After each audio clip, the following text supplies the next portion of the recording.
Adalah satu orang muda pada zaman Rasulullah sallallahu alaihi wasallam namanya Alqamah. Perangai Alqamah ni pula ni satu orang yang baik. Ibadatnya cantik, sedekahnya dahsyat. Satu hari dia sakit. Dia sakit teruk, tak tahu nak buat lagu nak. Orang kata lah ni pergi habaq dekat Rasulullah lah. Kut Nabi boleh mai tengok, Nabi baca doa, Nabi baca syifa apa, lega sikit lah. Bini Alqamah ni pun pergi jumpa dengan Nabi. Dia mai dekat Nabi, dia kata, ya Rasulullah, ni nak habaq ni, laki aku ni nazak teruk dah ni. Laki aku ni duk nazak teruk dah. Ni nak mai habaq. Kalau boleh jom lah pergi tengok. Nabi suruh wakil dia pergi. Sayyidina Ali, Salman dan Ammar. Hampa pergi saat tengok Alqamah, pergi tengok jadi ikut mana. Balik mai cerita kat aku dia jadi ikut mana.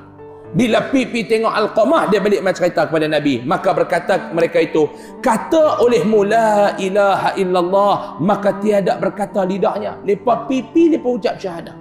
Alqamah sebut la ilaha illallah. Dia tak mau ikut. Lidah dia tak boleh berkata. Satu orang yang ibadatnya hebat, satu orang yang sedekahnya dahsyat, bila nak mati, orang pergi sebut la ilaha illallah, tak boleh nak sebut. Lepas tengok ni Sayyidina Ali, Sayyidina Salman dan Ammar kata dekat Bilal, hang balik pergi habaq dekat Nabi, lorat sangat dah Alqamah ni. Minta Nabi mai tengok dia. Lorat sangat, tak boleh buat apa dah. Nabi mai tengok keadaan lagu tu.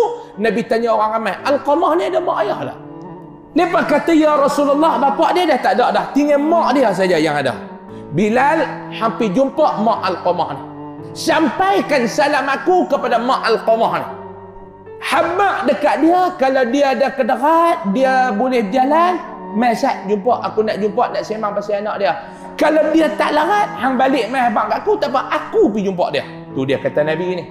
Pipi Bilal kata, makcik, Rasulullah kain salam. Rasulullah kata kalau makcik larat, dia nak jumpa makcik Sat, nak sembang bab Alqamah duk sakit tu. Kalau makcik tak larat, dia mai.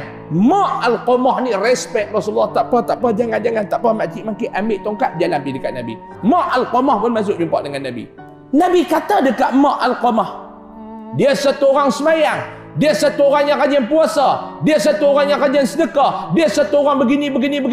Okey, dia dengan Allah selesai. Aku dengar lah. Aku nak dengar apa masalah Alqamah dengan makcik. Mak Alqamah kata, ya Rasulullah, aku ni marah dekat dia. Marah dekat siapa? Marah dekat Alqamah. Nabi kata, pasal apa yang nak marah dekat dia ni? Pasal apa? Sebabnya adalah ia melebihkan isterinya atas aku. Semua benda dia nak ikut bini dia. Kadang-kadang benda yang aku tak redha dia buat pun, dia buat. Nabi kata ni, pasal apa yang dia tak boleh nak sebut la ilaha illallah tu? Sebab mak dia marah dekat dia, tak boleh nak sebut. Nabi kata, Bilal, hang keluar daripada rumah ni, hang pergi cari kayu api, hang himpun kayu api ni biar banyak. Nak buat apa ya Rasulullah? Hang pergi himpun, aku nak bakar Alqamah ni. Payah sangat nak mati, mari kita bakar. Nabi pergi kata depan mak Alqamah. Mak dia kata, ya Rasulullah, ni anak aku ni. Alqamah ni anak aku ni ya Rasulullah. Macam mana aku sebagai mak yang mengandungnya 9 bulan, yang menyusunya 2 tahun, yang membesarnya berbelasan tahun, nak tengok orang bakar anak aku depan aku ya Rasulullah. Nabi kata, wahai makcik, murka Allah lagi besar, marah Allah kepada Alqamah lagi besar daripada kita nak bakar Alqamah dengan kayu api ni. Kalau makcik sayang dekat dia, makcik tak boleh buat macam ni. Makcik kena maafkan dia, makcik kena ampunkan dosa dia, biar dia pergi dengan tenang, biar dia boleh mengucap syahadah. Nabi bersumpah, wallah, selama makcik marah kepada Alqamah, dia duduk semayang selama ni, Allah Ta'ala tak terima. Dia puasa selama ni, Allah Ta'ala tak terima. Dia sedekah selama ni, Allah Ta'ala tak terima. Maka sembahnya mak dia bila dengar Nabi kata lagu tu, aku saksikan Allah dan engkau ya Rasulullah dan segala orang yang hadir ini bahawa telah redalah aku pada Alqamah. Mak dia maaf. Bersaksikan lepas yang duk ada tu, mak dia maaf dia. Nabi kata, Bilal, pergi cek dia. Mak dia kata dekat kita, mak dia dah maaf dia dah. Tapi tak tahulah mak dia cakap tu mulut sampai ke hati ke, tetap kat mulut saja. Lah hampir tengok Alqamah tu, dia boleh mengucap ataupun tidak. Bilal pergi nak cek-cek, sampai dekat pintu bilik Alqamah, Bilal dengar Alqamah sebut la ilaha illallah. Bilal masuk tengok, Bilal keluar. Bilal kata, kerana mak dia marah kepada dia, Alqamah ni tak boleh mengucap. Walaupun dia sembahyang hebat, walaupun dia puasa hebat, walaupun dia sedekah hebat, tetapi kerana mak dia tak ampunkan dia, terasa hati dengan dia, marah dia, dia tak boleh mengucap. Nabi uruskan semua. Ketika mana Alqamah dikebumikan, Nabi duduk atas kubur. Nabi kata, barang siapa lebihkan isterinya atas ibunya, maka atasnya laknat Allah dan dia tiada diterima. Pengajaran dia apa dia, tuan-tuan?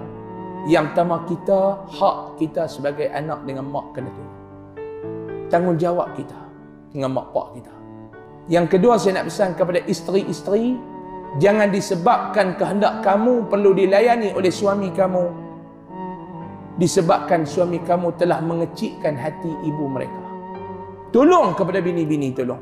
Janganlah jadikan masalah dengan mak mentua ni sebagai masalah besar dalam keluarga. Yang ketiga, kepada maklum, walaupun anak kita ni buat apa pun maklum, kalau boleh kita maafkanlah mereka. Jangan simpan walaupun sebesar lubang jarum dalam hati kita.